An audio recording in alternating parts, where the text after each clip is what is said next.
이명박 전 대통령과 김경수 전 지사가 오는 28일 사면됩니다. 최경환 전 부총리 등 박근혜 정부 인사도 포함될 것으로 알려졌습니다.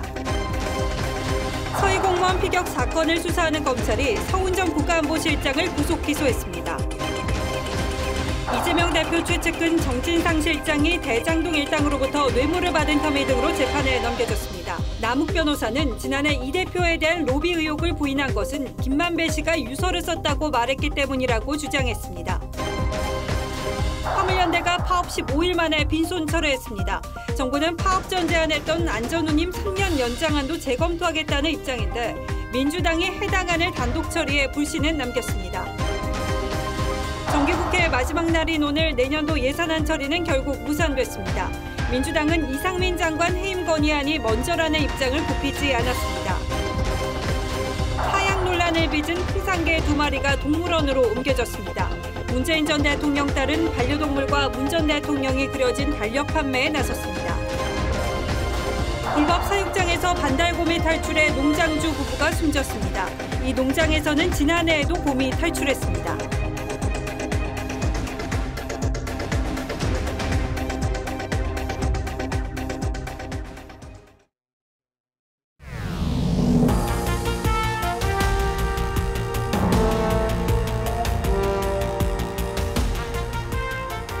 시청자 여러분 안녕하십니까?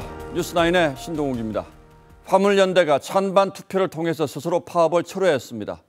정부의 압박과 명분 없는 파업을 지속하는 데 대한 내부 부담이 적지 않았다는 뜻입니다. 그것만으로도 의미가 큽니다.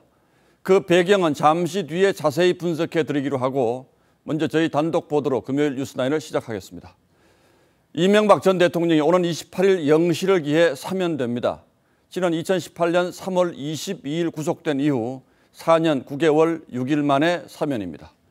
박근혜 전 대통령 사면 이후 시기를 고민해오던 대통령이 이제는 때가 되었다고 판단한 듯합니다. 성탄절이나 신년도 아니고 28일 사면을 하는 이유도 독특합니다. 오늘 뉴스9는 그 배경 먼저 설명해 드리겠습니다. 한송원 기자의 단독 보도입니다. 올해 81살인 이명박 전 대통령은 지난 2018년 징역 17년형을 확정받고 구속된 뒤 당뇨와 기관지염 등을 앓으면서 5년째 입퇴원을 반복해왔습니다. 지난 6월 28일 형 집행정지로 풀려난 뒤 지난 9월 28일 기간을 3개월 연장했습니다. 오는 28일 0시에 만기가 돼 다시 수감돼야 하는데 윤석열 대통령은 이 시점에 맞춰 이 전 대통령을 사면할 것으로 전해졌습니다. 20몇 년을 수감 생활을 하게 하는 건 안 맞지 않습니까? 과거의 전례에 비추어서라도. 지난 광복절에는 경제인 중심으로만 사면이 이루어지면서 대상에서 빠진 바 있습니다. 이번 사면 복권에는 최경환 전 부총리 등 박근혜 정부 인사들도 포함될 것으로 알려졌습니다. 최 전 부총리는 대구 경북 지역에서 정치적 재기를 모색할 거란 전망도 나옵니다. 법무부는 20일 사면심사위원회를 열어 연말 특별 사면 대상자를 심사하고 오는 27일 국무회의를 거쳐 명단을 발표할 예정입니다. TV조선 한송원입니다. 이 전 대통령 사면 문제가 나올 때마다 항상 따라 나오는 인물이 있습니다. 드루킹 사건으로 구속된 김경수 전 경남지사죠. 여야 균형 차원에서 그렇게 언급되긴 합니다만 여권 일각에선 이 전 대통령 사건과 김 전 지사 사건은 성격이 다르다는 이유로 동시 사면에 대한 반대 여론도 높았습니다. 그럼에도 김 전 지사 역시 이번에는 사면하기로 했습니다. 다만 앞서 설명한 것처럼 죄질이 다르기 때문에 사면만 하고 복권은 하지 않는 쪽으로 가닥이 모아지고 있습니다. 복권 없는 사면에 담긴 정치적 의미는 최민식 기자가 설명하겠습니다. 드루킹 일당과 공모해 댓글 추천 수를 조작한 혐의로 1심에서 실형 2년을 선고받고 법정 구속됐던 김경수 전 지사. 77일 만에 보석으로 석방되면서 판결을 뒤집을 수 있다고 자신했지만 진실을 항소심에서 반드시 바로잡을 수 있도록 남아있는 법적 절차에 최선을. 대법원에서 원심이 확정되면서 27개월 만에 창원교도소에 재수감됐습니다. 있는 그대로의 진실이 바뀔 수는 없다는 점을 다시 한번 분명하게 말씀드립니다. 이번 사면 대상에는 김 전 지사도 포함될 것으로 알려졌는데 여권 핵심 관계자는 중범죄인이지만 국민 통합 차원에서 사면이 추진되고 있다고 전했습니다. 여야에 좀 균형이라도 좀 맞춰라. 누구는 특사 복권해주고 누구는 가석방 해주는 거는. 다만 유죄 확정 이후에도 반성이 없었던 점과 대선 여론 조작의 주범이라는 점을 감안해 복권은 하지 않기로 방향이 잡혔습니다. 김 전 지사는 출소하더라도 복권되지 않으면 2027년 12월까지 피선거권이 제한돼 다음 대선 등의 출마가 불가능합니다. TV조선 최민식입니다. 이명박 전 대통령과 김경수 전 지사가 사면되면 지난 5년간 우리 정치를 휘감았던 격동의 한 페이지가 또 넘어갑니다. 그리고 다음 페이지가 열릴 겁니다. 그 첫 장면은 서훈 전 국가안보실장이 구속되었다는 소식입니다. 잘 아시는 것처럼 서 전 실장은 문재인 정부에서 국정원장과 국가안보실장을 지낸 최측근 외교안보 참모였죠. 문 전 대통령이 며칠 전 남북 신뢰를 상징하는 최고의 자산을 현 정부가 꺾어버리려 한다며 안타까움을 표시한 적도 있습니다. 때문에 서 전 실장의 구속 기소는 서해 공무원 피격 사건의 법리적 다툼을 넘어선 정치적 의미를 더 크게 담고 있습니다. 김보건 기자가 취재했습니다. 서해 공무원 피격 이튿날인 2020년 9월 23일 새벽 1시 청와대에서 열린 관계장관 회의. 당시 서훈 청와대 안보실장은 이 회의에서 우리 공무원이 북한군에 피살됐다는 사실을 은폐하려고 군과 해경에 보안 유지 조치를 하라고 지시한 혐의를 받습니다.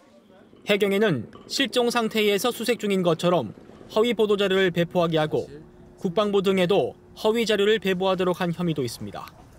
검찰은 보통 구속기간을 한 차례 연장해 최장 20일간 조사한 뒤 기소해 왔는데 서 전 실장은 구속 엿새 만에 재판에 넘겼습니다.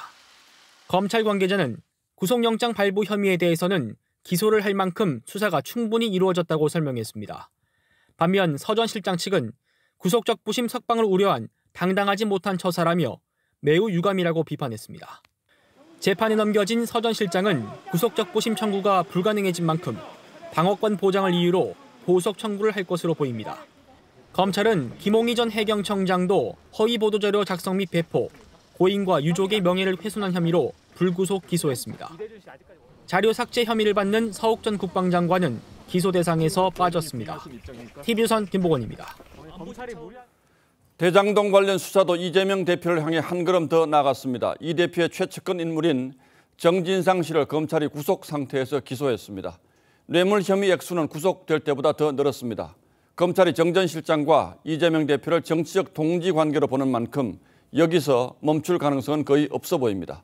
정 전 실장이 받고 있는 구체적인 혐의는 주원진 기자가 보도하겠습니다. 재판에 넘겨진 정진상 전 실장이 수수한 것으로 의심받는 뇌물 액수는 2억 4천만 원. 구속영장 청구 때보다 1억 원이 늘었는데 검찰은 유동규 전 본부장이 남욱 변호사에게 받은 3억 5천만 원 가운데 1억 원이 추가로 정 전 실장에게 건너간 것으로 결론 내렸습니다. 검찰은 대장동 사업 편의를 봐주고 뇌물 428억 원을 약속받은 혐의도 포함시켰습니다. 검찰은 또 정 전 실장이 위례신도시 개발 정보를 빼돌려 대장동 팀에 42억 원, 호방건설에 169억 원의 이득을 줬다고 판단했습니다. 지난해 9월 유 전 본부장에게 휴대폰을 창밖으로 던지라고 지시한 것은 증거인멸 교사 혐의를 적용했습니다. 검찰은 33장 분량 공소장에 정 전 실장이 이재명 대표의 정치적 동지로 당시 인허가권을 가진 시장, 도지사에게 영향을 끼쳤다고 설명했습니다. 하지만 이 대표와 공모 여부는 공소장에 적시하지 않았습니다. 이 대표 측은 단 1원의 사적 이익도 취하지 않았다며 당원과 함께 끝까지 싸우겠다고 반박했습니다. 하지만 검찰 관계자는 향후 추가 수사를 통해 공모 여부를 판단할 것이라면서 최종 결재권자였던 이 대표에 대한 수사를 예고했습니다. TV조선 주원진입니다. 관련한 남욱 변호사의 거침없는 법정 발언도 이어졌습니다. 김만배 씨가 이재명 대표와 한 배를 탔다며 자신을 회유하려 했고 심지어 유서까지 쓰고 있다고 해서 마음이 흔들렸다고 했습니다. 이어서 황민지 기자가 보도합니다. 대장동 특혜 의혹이 불거진 지난해 10월. 남욱 변호사는 미국에서 귀국하기 직전 한 언론 인터뷰에서 이재명 대표에게 12년간 로비를 시도했지만 씨알도 안 먹혔다고 말했습니다. 이 대표도 이 인터뷰를 인용해 본인 관련 의혹을 부인해왔습니다. 제가 요새 그 호를 CR로 바꿔라, 그 CR 이재명 이렇게 바꾸라는 얘기를 많이 듣고 있습니다. 남 변호사는 재판에서 당시 그런 인터뷰를 한 건 김만배 씨의 회유 때문이라고 주장했습니다. 귀국 전 김 씨가 전화를 걸어 이재명 시장과 한 배를 탔는데 좀 고려해보라는 얘기를 두세 차례 했다는 겁니다. 더욱이 김 씨가 유서를 쓰고 있다고도 얘기해 심리적으로 흔들렸다며 이때 기자를 만나게 돼 CR도 안 먹힌다는 인터뷰를 하게 됐다고 설명했습니다. 김 씨는 이에 대해 별다른 반응을 보이지 않았습니다. 남욱한테 한 배 탔다고 말한 거 맞습니까? 남 변호사는 또 이 대표가 신흥동 공단 공원화 공약을 위해 대장동 용적률을 높이고 서판교 터널을 뚫어 민간업자 수익을 높였다고 주장했습니다. TV조선 황민지입니다. 성남FC 불법 후원 의혹도 있는데 그동안 보도가 좀 뜸했죠. 이 대표 측은 기업들이 성남FC를 후원한 건 지극히 정상적인 절차를 거친 거라고 주장합니다만 검찰은 뭔가 대가성이 있었을 거라고 의심하고 있습니다. 실제로 네이버는 후원을 한 뒤에 신사옥 건축 허가를 받았는데 후원 직전에 사옥 건설과 관련해서 성남시에 제기할 민원을 정리한 문건을 검찰이 확보했습니다. 어떤 내용인지 권영석 기자의 단독 보도입니다. 2016년 성남시에서 건축 허가를 받아 건립된 네이버 제2사옥입니다. 허가를 받기 1년 전 네이버가 성남FC에 39억 원을 후원한 게 드러나면서 대가성 의혹이 불거졌습니다. 제2사옥 건축 허가도 이런 현황이 있었어요. 법과 원칙에 따라서 철저하게 수사하고 검찰은 9월 네이버 본사를 압수수색했는데 성남FC에 후원하기 전 네이버가 성남시에 요청할 민원 사항을 정리한 문건을 확보했습니다. 여기에는 제2사옥 건축 허가를 요청하는 방안도 포함된 것으로 전해졌습니다. 검찰은 6일과 어제 네이버 사옥 건축을 총괄한 계열사 대표를 불러 이 문건을 작성한 경위 등을 캐물었습니다. 다음 주에는 김상원 당시 네이버 대표도 불러 대가성 여부를 확인할 것으로 보입니다. 두산에 이어 네이버를 향한 수사도 마무리 단계에 접어든 만큼 검찰은 조만간 성남FC를 실질적으로 운영한 것으로 알려진 정진상 전 실장을 불러 후원금을 받는 대신 기업들의 민원을 해결해줬는지 조사할 방침입니다. TV조선 권영석입니다. 어제 저희가 단독 보도해드린 청담동 술자리 관련 후속 보도 이어가겠습니다. 첼리스트 A씨는 더 탐사 측이 여러 차례 문자를 보내 자신을 회유하려 했다고 주장했습니다. 신빙성이 1%도 없는 얘기라며 거부했는데도 밤낮을 가리지 않고 문자 메시지가 왔다고 말했습니다. 변호사 비용 지원까지 약속했다고 털어놨습니다. 보도에 윤서하 기자입니다. 청담동 술자리 의혹이 불거진 뒤 더 탐사 측은 첼리스트 A씨에게 문자를 보내 언제쯤 세상 밖으로 나오실 건지 많은 사람이 기다립니다라고 했습니다. A씨는 취재에 응하지 않았지만 집요하게 연락이 왔다고 했습니다. 전화가 왔는데 드릴 말씀 없다고 하고 그리고 차단을 시켰거든요. 그런데 문자로 계속 오시더라고요. 더 탐사 측은 이태원 참사까지 엮으며 진실을 말해줄 것을 종용했고 A씨는 남자친구와 통화 내용이 허위라며 방송을 하지 말아달라고 했지만 소용없었습니다. 신빙성이 1%도 없다. 이런 식으로 얘기했죠. 뭐 제가 자기네들 듣고 싶은 거 계속 듣고 싶은 거고. 더 탐사 측은 경찰이 함부로 못 건드리게 하려면 유명 변호사를 선임해야 한다며 비용과 지원도 하겠다고 했습니다. 또한 남자친구와의 통화 내용이 허위 사실이라고 인정하면 안 된다며 차라리 묵비권을 행사하라고도 조언했습니다. 더 나아가 야당 의원이 변호사를 소개해주겠다며 연락까지 왔다고 했는데 실제로 민주당 김용민 의원 측이 A씨에게 따로 문자를 보냈습니다. 더 탐사 측은 이에 대해 시민사회단체나 정치권과 연대해 진실을 밝히자는 의미였다고 해명했습니다. 경찰은 첼리스트와 더 탐사 측에 나눈 문자 메시지 기록 등을 토대로 협박과 회유가 있었는지를 확인한 뒤 조만간 더 탐사 관계자를 소환할 계획입니다.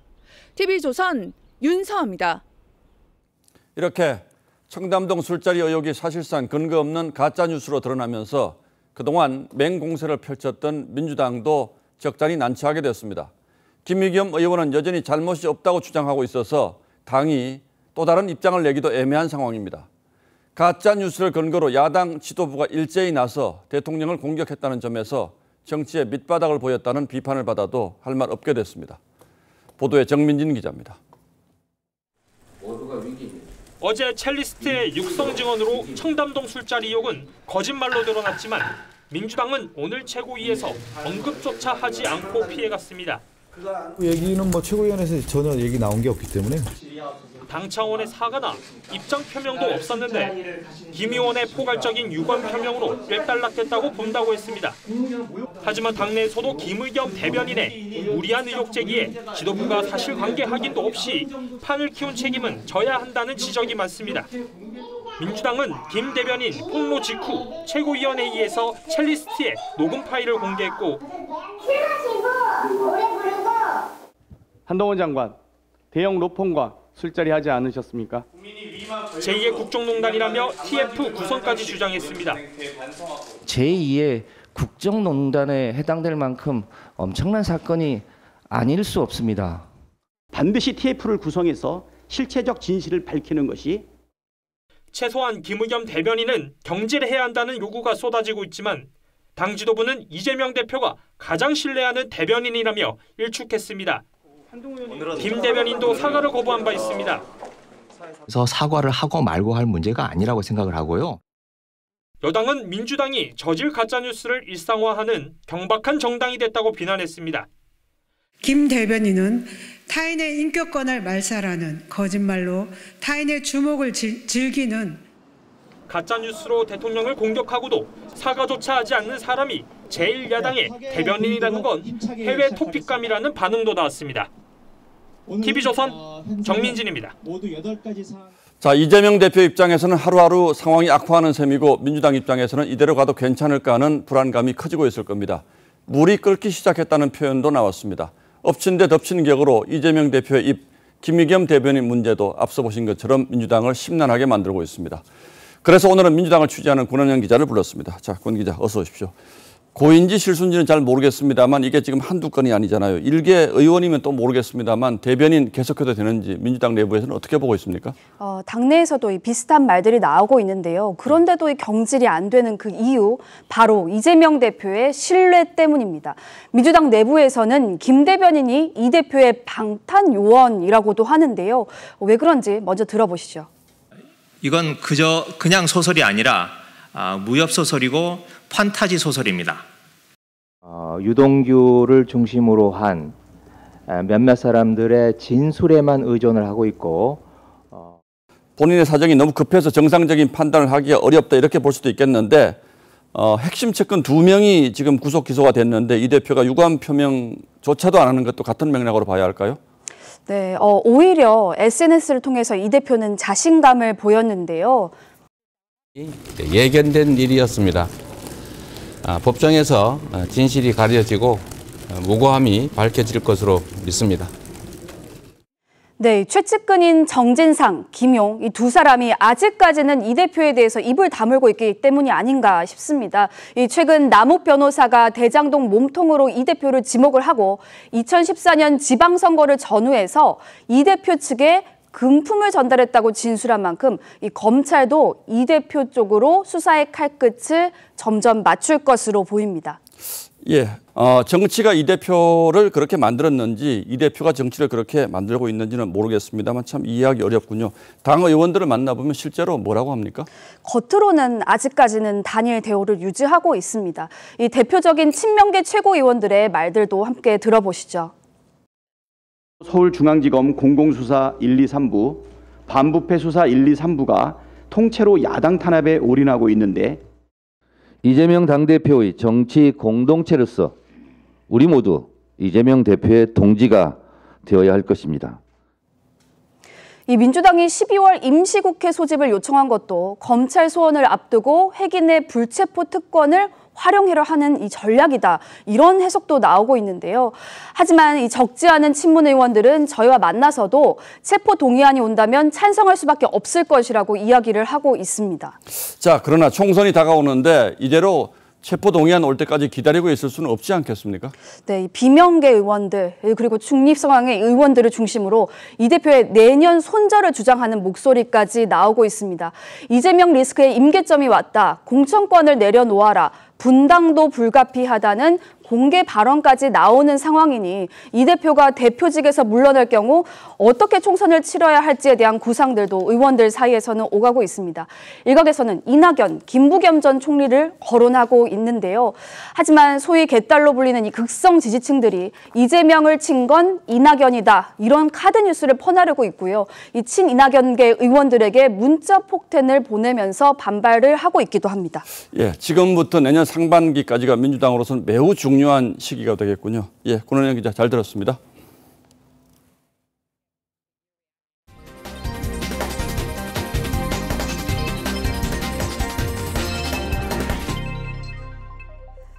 화물연대 파업이 15일 만에 끝났습니다. 파업 대우가 무너진 상황에서 퇴로 찾기에 나선 화물연대가 이 파업 철회를 묻는 투표를 벌였고 조합원 62% 가까이가 찬성표를 던졌습니다. 추위 속에 파업을 이어왔는데 화물연대가 손에 쥔 건 사실상 없습니다. 차라리 잃었다고 보는 게 맞겠습니다. 이 파업 전 정부는 안전운임 3년 연장을 제안했지만 이제 이것도 전면 재검토하겠다는 입장입니다. 이번 파업이 우리에게 뭘 남겼는지 짚어보겠습니다. 먼저 송병철 기자입니다. 화물연대 광주지역본부 투표장. 조합원들이 투표한 용지를 투표함에 넣습니다. 결과는 파업 종료 찬성이 61.8%, 반대표는 37.5%에 그쳤습니다. 조합원들은 바로 해단식을 갖고 현장 복귀에 들어갔습니다. 앞서 화물연대는 정부의 태도 변화를 촉구한다며 조합원 투표를 결정했습니다. 정부는 그동안 이어졌던 거짓 프레임과 막말로 상처 입은 화물 노동자들을 포용하고, 하지만 정부의 강경 대응과 조합원들의 생계 문제 등으로 파업 동력은 이미 떨어진 상황이었습니다. 투표율은 13%대에 그쳤고 부산 등 일부 지역은 아예 투표 없이 해산했습니다. 파업은 일단락됐지만 갈등의 불씨는 여전합니다. 화물연대 측은 안전운임제 3년 연장과 적용 품목 확대도 계속 논의하자는 입장이지만 정부는 안전운임제 효과 등을 아예 원점에서 재검토한다는 방침입니다. 원희룡 국토부 장관은 화물연대 파업으로 당정의 안전운임제 3년 연장한 제안도 이미 무효라고 선을 그었습니다. 계산도 할 수 없는 이런 손해와 나라의 이 마비를 가져오는 이런 관행은 반복돼서는 안 되겠습니다. 이번 파업으로 4분기 성장률 하락까지 우려되는 상황. 피해액만 3조 5천억 원으로 추산되는 이번 파업은 물류뿐 아니라 우리 경제 전체를 핥히고 끝났습니다. TV조선 송병철입니다. 파업은 일단락됐지만 문제의 발단이 된 안전운임제 문제는 지금부터 손을 봐야 합니다. 민주당은 어제 안전운임제 3년 연장과 품목 확대를 제안했는데 여당이 거부하자 오늘 상임위에서 단독으로 처리했습니다. 향후 난항이 예고됐습니다. 보도에 황병준 기자입니다. 국민의힘은 화물연대의 장기 파업으로 안전운임제 3년 연장 제안은 이미 백지화됐다며 국토위 참석을 거부했지만 다수당인 민주당은 단독으로 3년 연장안 의결을 강행했습니다. 그러면서 원점 재검토를 주장한 국민의힘을 향해 말 바꾸기라고 쏘아붙였습니다. 대통령실의 일방적인 지침을 그대로 따르는 여당으로서는 있을 수 없는 무기력한 정치력만. 국민의힘은 당초 정부가 양보했던 3년 연장안을 거부하고서 화물연대가 파업을 이어가 국가 경제에 막대한 피해를 준 걸 감안해 새로운 대안을 찾아야 한다는 입장입니다. 민주당이 또다시 민노총의 하수인 역할에 나섰습니다. 화물연대의 운송 거부를 부추기고 묵과하고 동조한 데 대해서도 국민께 사과해야 합니다. 안전운임제 3년 연장과 품목 확대 법안이 상임위에서 강행 처리됐지만 법사위 문턱과 대통령 거부권이 있어 결국 연말까지 남은 시간 동안 정부와 화물연대 간 협상을 통해 타협점을 찾을 거란 전망이 나옵니다. 대통령실은 국회에서 전반적인 제도 개선 논의가 이루어질 것으로 보고 그 과정을 지켜볼 것이라고 전했습니다. TV조선 황병준입니다. 국회로 가보겠습니다. 이 여야가 정기국회 마지막 날인 오늘 예산안 합의에 실패했습니다. 여야 원내대표는 막판 담판에 나섰지만 이 법인세 개정에서 타협점을 찾지 못했습니다. 민주당의 이상민 행안부 장관 해임 건의안 처리도 제동이 걸린 상태인데요. 국회 취재기자 연결해서 오늘 진행 상황 물어보겠습니다. 오현주 기자. 자, 오늘 결국 본회의가 안 열린 겁니까? 네, 오후 2시로 예정됐던 본회의는 기약 없이 미뤄지다가 결국에 열리지 못했습니다. 여야 원내대표는 지금 이 시각 모처에서 협상을 이어가고 있는 것으로 알려졌습니다. 하지만 여야가 극적으로 합의한다 해도 기재부가 예산 명세서를 작성하는 데만 최소 8시간 정도 걸리는 만큼 오늘 자정으로 끝나는 정기국회 내 예산안 처리는 불발됐다고 봐야 합니다. 예산안이 정기국회 안에 처리되지 못한 건 국회 선진화법이 도입된 2014년 이후 처음입니다. 오늘 여야 원내대표는 오전부터 경제부총리에 이어 국회의장과 함께 두 차례 회동을 이어갔지만 좀처럼 접점을 찾지 못했습니다. 핵심 쟁점은 법인세인데요. 3천억 이상 기업의 최고 법인세율을 25%에서 22%로 낮추는 정부안에 대해 야당이 반대하면서 합의를 보지 못하고 있습니다. 김진표 국회의장과 양당 원내대표 회동에서는 고성이 흘러나오기도 했습니다. 네, 이상민 장관 해임 건의안 처리와 맞물리면서 더 진통을 겪고 있는 것 같은데요. 해임안은 그럼 어떻게 되는 겁니까? 네, 일단 제동이 걸린 상태입니다. 어제 오후 2시 본회의에서 이상민 장관 해임 건의안이 보고가 됐고 보고된 24시간 뒤부터 72시간 이내에 표결하지 않으면 이 해임 건의안은 자동 폐기됩니다. 때문에 민주당은 감액한 단독 수정안을 국회의장에게 건네면서 본회의 개최를 압박하기도 했지만 김 의장은 여야 합의로 예산안 처리를 한 다음에야 이상민 장관 해임 건의안을 상정할 수 있다며 거부했습니다.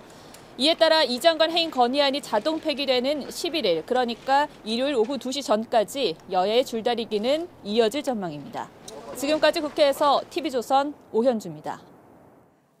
문재인 전 대통령이 기르다가 정부에 반환한 풍산개 2마리가 우여곡절 끝에 오늘 광주 동물원으로 옮겨졌습니다. 동물병원에 입원한 지 한 달 만입니다. 정부는 논란이 됐던 대통령 기록물 법령도 손을 보는 중인데 문 전 대통령에 따른 유기견을 돕겠다면서 아버지와 반려동물 사파를 담은 달력을 판매해서 논란을 샀습니다. 김정우 기자가 취재했습니다. 경북대 동물병원에서 치료를 받던 풍산개 고미와 송강이가 거처로 확정된 광주 우치동물원으로 옮겨졌습니다. 정부 관계자는 대통령 기록관 측 관계자가 2마리 모두 인수해 동물원으로 보냈다며 인계 작업까지 마무리됐지만 대외 공개는 12일에 이루어질 예정이라고 전했습니다. 이 풍산개들은 문재인 전 대통령이 2018년 북한 김정은 위원장에게 받은 선물입니다. 이놈이 송광이라는 거예요. 이름이. 양육비 문제 등으로 현 정부와 갈등을 빚다 지난달 문 전 대통령 측이 반환 의사를 밝히면서 하루 만에 파양 조치가 이루어졌습니다. 사료값이 없어서 다시 이거를 파양하겠다라고 이제 선언을 하신 거죠. 대체 어떤 근거로 그런 말씀을 하시는지 국민께 잘못된 정보를 퍼뜨리는 명백한 허위 사실이고요. 대통령실과 정부는 논란의 배경이 된 대통령 기록물법 시행령을 개정하는 작업을 진행 중인데 대통령 선물 중 동식물의 경우 기록물 또는 이관 대상에서 제외하는 방안이 거론됩니다. 정부는 시행령 개정하는 작업을 지금 진행 중에 있습니다. 이런 가운데 문 전 대통령의 딸 다혜 씨는 유기견을 돕겠다며 반려견 사파가 담긴 달력을 판매한다고 해 논란을 낳았습니다. 다혜 씨는 반려동물을 보내는 과정에서 진심이 호도되는 것에 대한 안타까운 마음으로 시작됐다고 했습니다. 이에 국민의힘은 유기견을 만든 장본인이 유기견을 보호하겠다는 건 모순이라고 비판했습니다. TV조선 김종우입니다. 울산의 한 불법 사육 농장에서 농장주 부부가 반달 가슴곰 3마리의 공격을 받아서 숨졌습니다. 해당 농장에서는 지난해에도 반달 가슴곰이 탈출해서 소동이 일었는데요. 불법 사육이어서 몰수 처리가 예고됐었지만 이 절차가 지연되면서 비극이 벌어졌습니다. 김동영 기자입니다. 농장 입구 철문이 굳게 닫혔습니다. 어젯밤 10시쯤 울산 울주군의 한 농장에서 60대 농장주 부부가 숨진 채 발견됐습니다. 사육장을 탈출한 반달가슴곰 3마리가 숨진 부부 근처에 있었습니다. 사람이 쓰러져 있는 것이 보이니까 이제 현장에 가서 확인하려고 내려가니까 곰이 올라오는. 경찰과 포획단은 2시간 만에 3마리를 모두 사살했습니다. 좋다. 보통 큰 돼지 정도 될 겁니다. 왔다 갔다 했어요. 그래서. 숨진 부부의 몸에서는 곰에게 공격당한 흔적이 나왔습니다. 이 농장에서는 지난해 5월에도 사육하던 반달가슴곰이 탈출하기도 했습니다. 숨진 부부는 2018년부터 반달가슴곰을 불법으로 사육하다 2차례 벌금형을 선고받았습니다. 반달가슴곰은 국제적 멸종위기종이자 천연기념물인데 환경당국의 곰 몰수 행정 절차가 늦어지는 사이 참변이 벌어진 겁니다. 몰수를 할 수가 없었어요. 왜냐하면 몰수 시설이 지금 24년에 완공될 예정. 탈출한 곰이 더 있는지는 아직 확인되지 않았습니다. 환경부는 전국 곰 사육장 농장의 안전관리 실태와 미등록 농장을 전수조사할 예정입니다.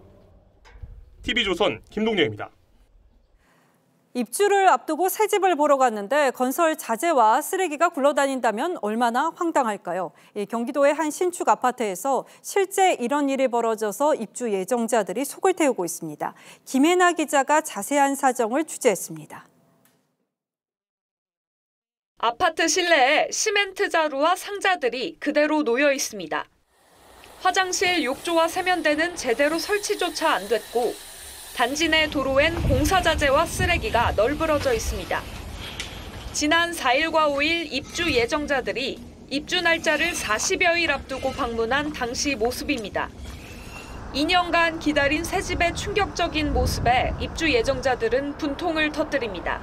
인부들이 피다 남은 담배꽁초도 있었고요.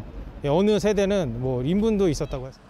입주 예정자들은 시공사가 10월로 예정했던 입주를 이미 2차례 미뤄 손해가 상당했다고 말합니다. 원자재 수급난에 파업까지 겹쳐 자금난에 처한 시공사가 연말 대출 만기를 앞두고 날림 공사를 하고 있다는 겁니다. PF라는 거 만기가 12월 말로 예정돼 있다고 하는데 그 일정을 맞추기 위해서 저희를 위험한 공사판에 내몬 거죠. 사업 승인권자인 화성시는 공사가 제대로 마무리되지 않으면 준공 승인을 내주지 않겠다는 입장입니다. 공사가 다 안 됐으니 품질 조정을 할 수가 없잖아요. 저희도 이제 연기를 해놓은 상태입니다. 경기도청은 무료 법률 상담을 지원하겠다고 했지만 입주 시기와 상관없이 피해는 고스란히 입주민들이 떠안게 되는 상황입니다. 이에 대한 시공사 측 입장을 듣기 위해 연락을 시도했지만 시공사 측은 드릴 말씀이 없다며 답변을 거부했습니다. TV조선 김예나입니다. 환경을 생각하는 소비자가 점차 늘고 있죠. 한 화장품 업체가 화장품을 플라스틱이 아닌 종이에 담아서 판매해서 소비자에게 환영받고 있습니다. 종이 제품의 단점이라면 쉽게 눅눅해진다는 거였는데 이 점도 개발됐다고 합니다. 이유경 기자가 취재했습니다. 서울의 한 백화점 카페. 주문한 커피가 종이컵에 담겨 나옵니다. 플라스틱으로 코팅된 일반 종이컵이 아닌 진짜 종이로 된 친환경 컵입니다. 컵에서 그런 생분해가 된다는 거는 잘 모르고 있었는데 또 여기 앞에서 그런 안내 사항을 볼 수가 있어서 한 제조업체가 개발했는데 재활용이 가능하고 땅속에서도 분해돼 영화관, 팝콘 용기 등으로 사용이 확대되고 있습니다. 식품 용기뿐만 아니라 플라스틱 대체를 요구하는 화장품, 전자제품 포장재로 확대할 예정입니다. 기업들은 앞다퉈 플라스틱 절감에 나서고 있습니다. 한 생수업체는 페트병 무게를 19g에서 11.8g으로 줄여 연간 1,200톤의 플라스틱을 줄였고 한 화장품 업체는 플라스틱 용기를 대신할 종이 튜브를 상용화하는 데 성공했습니다. 최근 국책연구기관은 플라스틱 빨대 사용을 줄이기 위해 쉽게 눅눅해지지 않는 종이 빨대를 개발하기도 했습니다. 소비자들도 친환경 제품에 지갑을 엽니다. 플라스틱보다는 종이 포장재를 선호하는 편이고 이제 배달 음식 같은 것도 다회용 용기를 사용한다고 하는 음식점에 배달을 많이 시키는. 지구를 살리고 소비자 마음도 얻을 수 있는 친환경 제품들이 플라스틱을 대체해 나갈 것으로 보입니다. TV조선 이유경입니다. 다음 뉴스입니다. 얼마 전 미 의회를 통과한 IRA, 즉 인플레이션 감축 법안에는 미국산 전기차에만 보조금을 주는 내용이 있습니다. 우리나라를 비롯한 동백 우방국들까지 큰 피해를 볼 수 있다며 항의를 하고 있지만 연내 해결은 사실상 어려워지는 분위기입니다. 내년 국산 전기차 수출에도 빨간불이 켜졌고 배터리 업체들의 미국 진출 발걸음이 바빠졌습니다. 유혜림 기자가 보도합니다. 현대차가 오늘 SK와 함께 미국 조지아주에 배터리 합작 공장을 세우겠다고 밝혔습니다. 50억 달러를 투자해 2025년 완공할 계획인데 현대차의 첫 미국 전기차 공장과 같은 시기에 건설되는 겁니다. 미국산 전기차에만 보조금을 주는 인플레이션 감축법 IRA에 대응하기 위한 조치입니다. Here, Hyundai Motor Group will build the very first facility devoted to producing electric vehicles in the United States. 하지만 공장 완공까진 아직 3년 이상 남았습니다. 이 공백기를 메우기 위해 세액 공제 요건을 3년 유예해 보조금을 계속 받는 개정안이 미 의회에 발의됐지만 올해 안에 통과되기 힘들 전망입니다. 이번 의회가 2주도 채 남지 않았기 때문입니다. 우리 정부와 국회가 대표단을 꾸려 미국 설득에 나섰지만 쉽지 않은 상황입니다. 산업부는 상당수 미국 의원들이 시간적 제약과 의회 정치 지형상 올해 안에 통과가 쉽지 않다고 답했다고 밝혔습니다. 다급해진 정부는 IRA에 불만이 큰 유럽연합과 공조하는 방안도 검토하고 있습니다. We must take action to rebalance the playing field where the IRA and other measures create distortions. IRA 연내 해결이 불발되면서 국산 전기차의 미국 내 판매는 내년에도 고전할 것으로 예상됩니다. TV조선 유혜림입니다. 오늘 아침 조간신문에 국민연금 고갈을 막기 위해서 보험 요율을 높이고 연금 개시 시점도 순차적으로 올려 68세로 늦추는 방안을 정부가 검토한다는 보도가 났습니다. 정말 이렇게 되면 많은 분들의 은퇴 설계에도 큰 차질이 불가피할 겁니다. 정말 그렇게 되는 건지 문제는 없는 건지 따져보겠습니다. 자, 홍희연 기자, 지금은 보험료를 얼마나 냅니까? 네, 가입자가 월 소득액 가운데 국민연금에 내는 비율이 보험료율인데요. 예. 지금은 9%죠. 월 300만 원을 벌면 27만 원을 내야 하는데 이 회사원일 경우 가입자와 회사가 반반씩 냅니다. 이 보험료율을 올리면 내는 돈이 많아집니다. 자, 이렇게 해서는 기금이 유지가 안 된다는 뜻인데 그럼 앞으로 얼마나 올리겠다는 거죠? 네, 어제 보건복지부와 국회 연금개혁특위 그리고 전문가가 모였는데요. 이 보험료율을 2025년부터 점차 높여서 15%까지 올리자는 방안이 나왔습니다. 월 27만 원씩 내던 사람은 45만 원이 되는 겁니다. 동시에 연금을 받는 나이를 5년마다 한 살씩 올리자는 제안도 나왔는데요. 이렇게 되면 2048년에는 만 68세에 국민연금을 받을 수 있습니다. 한마디로 더 많이 내고 더 늦게 받자는 겁니다. 물론 뭐 아직 결정된 건 아닌 것 같습니다만 이렇게 하면 연금 고갈 시점을 얼마나 늦출 수가 있죠? 네, 이대로 가면 기금이 35년 뒤인 2057년에 소진이 되는데 2073년까지 최대 16년을 더 버틸 수 있습니다. 이 인상폭과 속도에 따라서 소진 시점이 조금씩 달라지는데요. 이 천천히 올릴수록 더 빨리 없어집니다. 자, 너무 급격한 것 같아서 좀 당혹스럽긴 한데 이런 사실을 알고도 지난 정부에서는 아무것도 안 했습니까? 네, 지난 정부에서는 더 내고 더 받는 안을 발표했습니다. 예. 하지만 이마저도 당시 문재인 대통령이 보험료 인상은 국민 눈높이에 맞지 않다면서 제동을 걸면서 사실상 유야무야됐습니다. 국민들에게 설득하고 하는 것이 정치적으로 부담이 돼서 어떻게 보면 피한 거죠. 그렇지만 이거는 누구에게 미룰 수 있는 것이 아니고 계속 보험료 인상이라는 숙제를 미뤘기 때문에 지금은 더 이상 우리가 미룰 수 있는 시점이 아니에요. 예, 뭐 누구나 알고 있죠. 사실 표 계산만 하면 이런 일은 안 할수록 유리하다는 걸요. 이번에는 할 수 있을까요?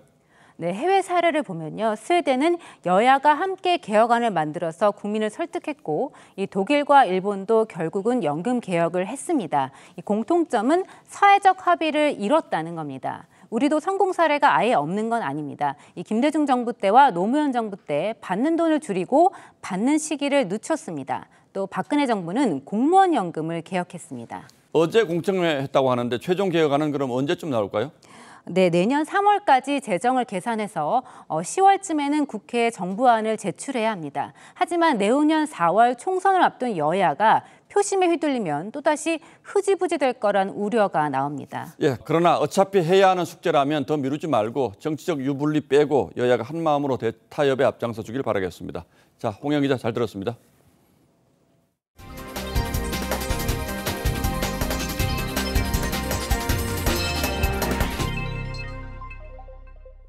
미국에 있던 러시아인 죄수와 러시아에 있던 미국인 죄수가 석방돼서 본국으로 맞교환됐습니다. 우크라이나 전쟁 이후 양국이 외교 현안을 대화로 푼 첫 사례지만 러시아인 죄수가 푸틴 대통령 측근이어서 미국 내에서는 외교 실패라는 비판도 나오고 있습니다.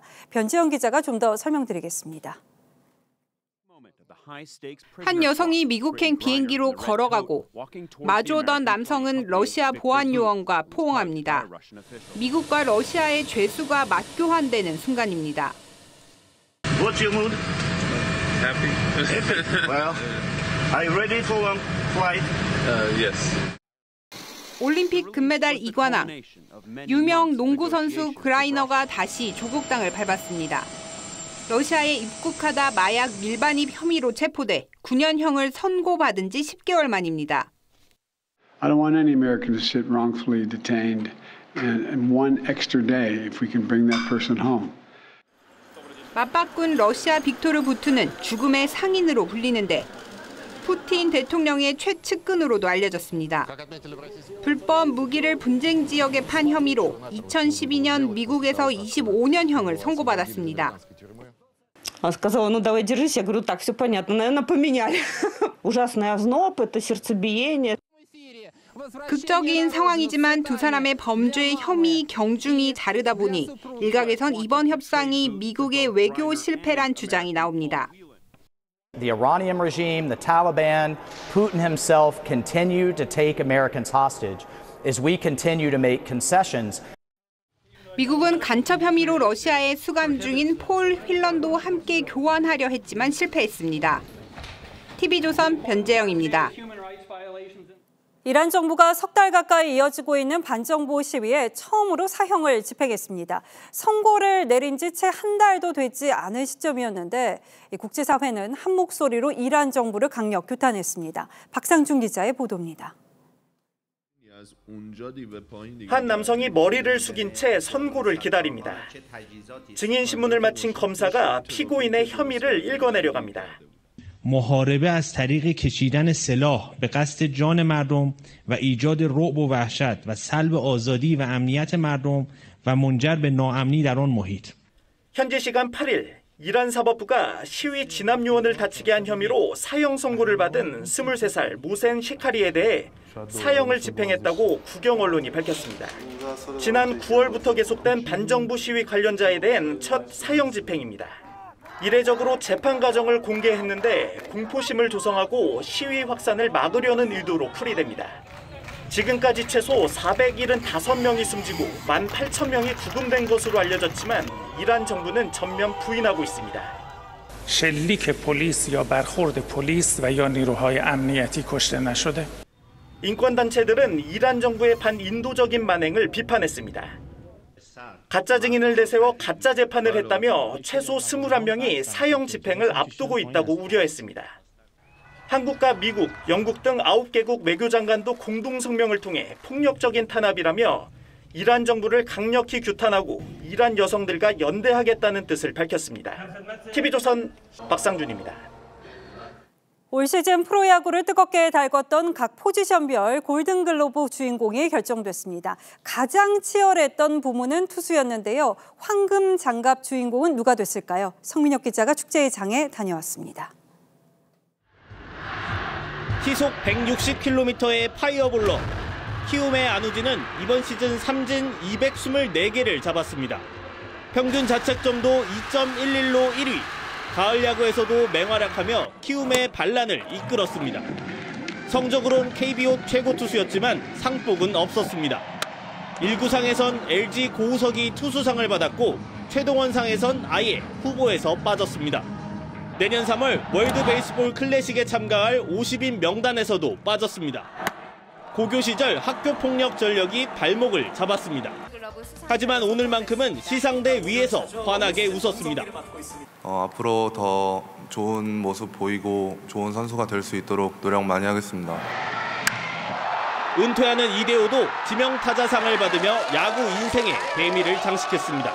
선수 마지막 시즌에 이렇게 또 골든글러브를 받고 은퇴할 수 있는 게 너무 영광이고, 이게 안 울려고 했는데 40이 넘어가야 눈물이 나네요.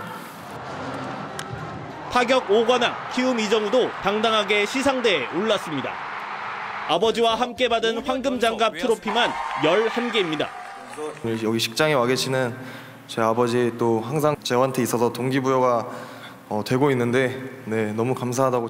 포수 양의지, 1루수 박병호, 2루수 김혜성, 유격수 오지환, 3루수 최정 등이 황금장갑의 주인공이 됐습니다. TV조선 성민혁입니다. 글로벌 박스오피스 역대 1위 영화 아바타의 속편이 전 세계 최초로 한국에서 관객을 만납니다. 다음 주 개봉을 앞두고 제임스 카메론 감독과 배우들도 내한했는데요. 상영 시간이 3시간을 넘겨서 관련 질문이 쏟아졌다고 합니다. 감독이 내놓은 답변은 박소영 기자가 전하겠습니다.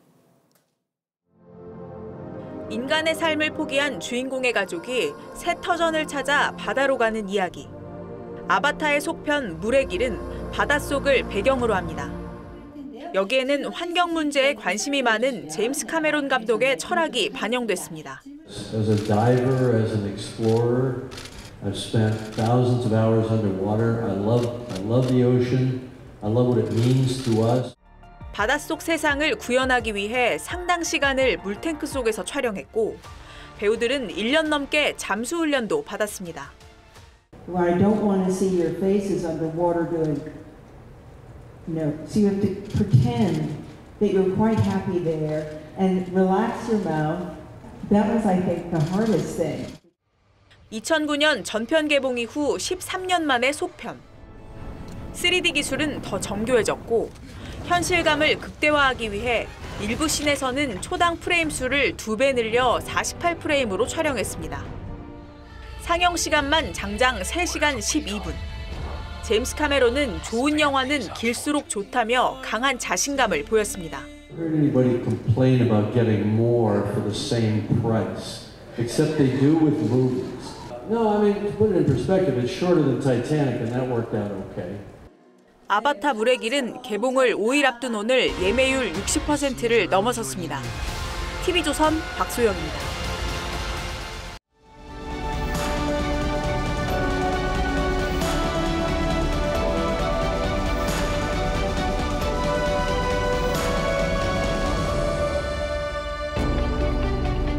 유명한 영화 유주얼 서스펙트는 마지막 반전이 기가 막힙니다. 수십 명이 살해된 현장에서 살아남은 어리숙한 목격자가 경찰서 사무실과 메모판을 한번 훑어보더니 사건 전모를 털어놓습니다. I used to be in a barbershop quartet in Skokie, Illinois. There was a lawyer, Kobayashi. 하나하나 구체적이고 그럴듯한 이야기에 넘어가 수사관은 그를 풀어주죠. 그런데 커피잔 바닥에 찍힌 도자기 회사 이름, 이 고바야시를 발견하고 속았다는 걸 깨닫습니다. Some guy in California, his name is Redfoot. You think Paul's big fat guy? I mean like orca fat. 장물아비를 비롯해 그가 알려준 다른 이름과 상황들도 메모판에서 보고 즉흥적으로 꾸며낸 것들이었습니다. 범인은 바로 그였던 거죠. 풍자 소설가 조나선 스위프트가 말했습니다. 한 가지 거짓말하는 사람은 자기가 얼마나 무거운 짐을 지게 될지 전혀 모른다고. 한 가지 거짓말을 참말처럼 하려면 다른 거짓말을 20개나 지어내야 하기 때문이라는 얘기입니다. 저희가 청담동 첼리스트의 육성 인터뷰를 단독 보도해드린 대로 대통령 술자리는 나름 상상력을 발휘해 잘 꿰맞춘 모자이크였습니다. 대통령이 불렀다고 했던 동백 아가씨만 해도 다른 사람이 신청해 연주했던 곡이라고 고백했습니다. 그 모두가 새벽까지 친구들과 놀다 귀가한 것을 남자친구에게 둘러대느라 꾸민 이야기였다는 겁니다. 높으신 분들이 있고 이러면 제가 어떻게 할 수 없으니까 잊지 못할 사정으로 내가 늦었다. 그 얘기를 하고 싶어서. 처음부터 조금만 의심을 가졌더라면 사실 말이 되지 않는 이 허망한 거짓말에 갖가지 사람들이 한 단이나 올라타고 앉아 세상을 희롱한 일은 없었을 겁니다. 첼리스트는 누구보다 김의겸 민주당 대변인은 국회의원 자격이 없다고 했습니다. 미리 확인도 안 했고 무엇보다 나중에도 연락 한 번 안 했다는 겁니다.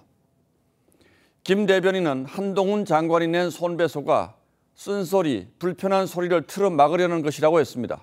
그러나 그건 쓴소리가 아니라 혹세무민, 가짜뉴스 그 자체입니다. 독일의 서정시인 하이네가 개탄합니다. 이상한 노릇이다. 어느 시대나 악인은 자기의 비열한 행위에 도덕이나 애국심 같은 가면을 씌우려고 애쓴다. 첼리스트는 김 대변인이 협업했다고 한 유튜브 매체가 신분을 속여서 자신과 대화했고 동의 없이 녹음한 파일을 틀었다고도 했습니다. 제가 뭔가 위험해서 무서워서 말을 못하는 것처럼 다 짜집기하고 편집하고. 속담에 채반이 용수가 되게 우긴다고 했습니다. 둥글넓적한 이 채그릇이 긴 대통이 되도록 허황된 말을 떠벌린다는 얘기죠. 대명천지에 그러고 다니는 무리들을 보면 어이가 없다 못해 마음이 짠해오기까지 합니다. 이 추운 겨울날의 말이죠. 12월 9일 앵커의 시선은 가련합니다. 였습니다.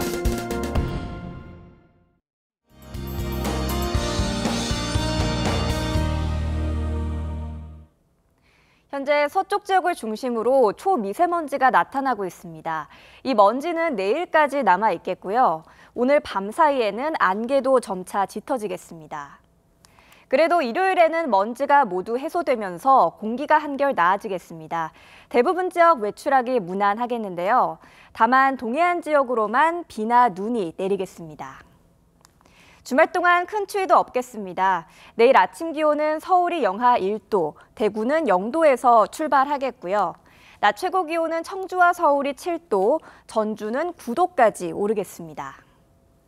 다음 주 초에는 중서부 지역에 비나 눈이 내리겠습니다. 이후에는 영하 10도 안팎의 강추위가 찾아오겠는데요. 미리 대비하시는 게 좋겠습니다. 날씨였습니다. 12월 9일 금요일 뉴스9은 여기서 모두 마치겠습니다. 시청해주신 여러분 고맙습니다.